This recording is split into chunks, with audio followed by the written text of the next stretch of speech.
Among the many paths blazed during the westward expansion, the Bozeman Trail stands out as one of the most tumultuous, contentious, and ultimately unsuccessful endeavors in American frontier history.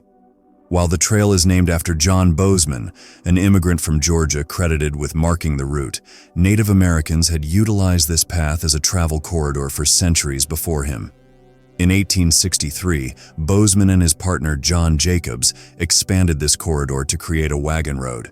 This action mirrored the footsteps of Captain William Reynolds, who, 4 years earlier, had undertaken a mapping and exploration expedition for the Army Corps of Topographic Engineers. The motivation behind establishing the trail was to create a shortcut to the goldfields in and around Virginia City, Montana territory. Departing from the Oregon Trail in central Wyoming, the Bozeman route skirted the Bighorn Mountains, crossed various rivers including the Bighorn, and navigated mountainous terrain into western Montana. The trail boasted several advantages, including ample water sources and the most direct route to the goldfields.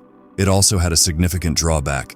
It sliced through the heart of the territory promised to several Indian tribes by the Treaty of Fort Laramie in 1848.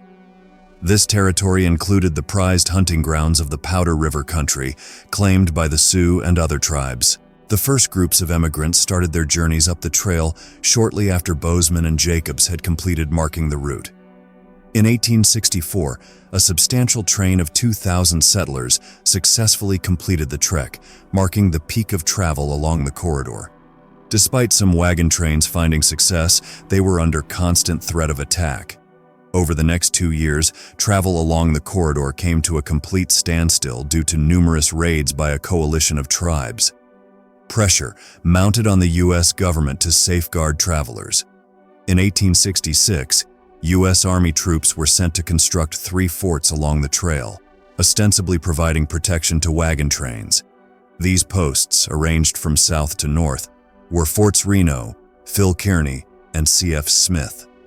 Significantly, each of these forts was named after a general who had perished during the recently concluded Civil War.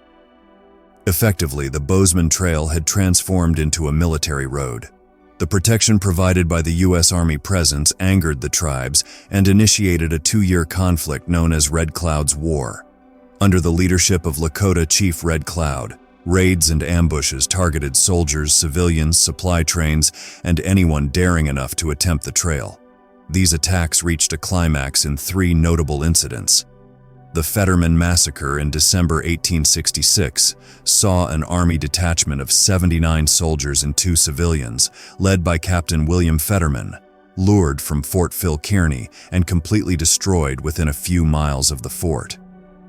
On August 1, 1867, the Hayfield Fight involved 19 soldiers and 6 civilians assigned to guard and hay-cutting duty who were attacked.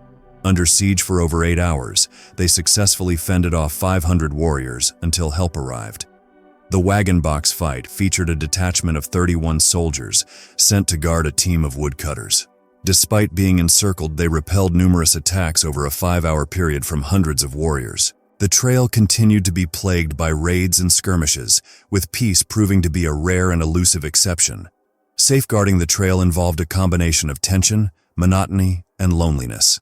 Low morale resulted in numerous desertions, soldiers on the brink of mutiny, and even cases of insanity, especially at the most isolated outpost, Fort C.F. Smith.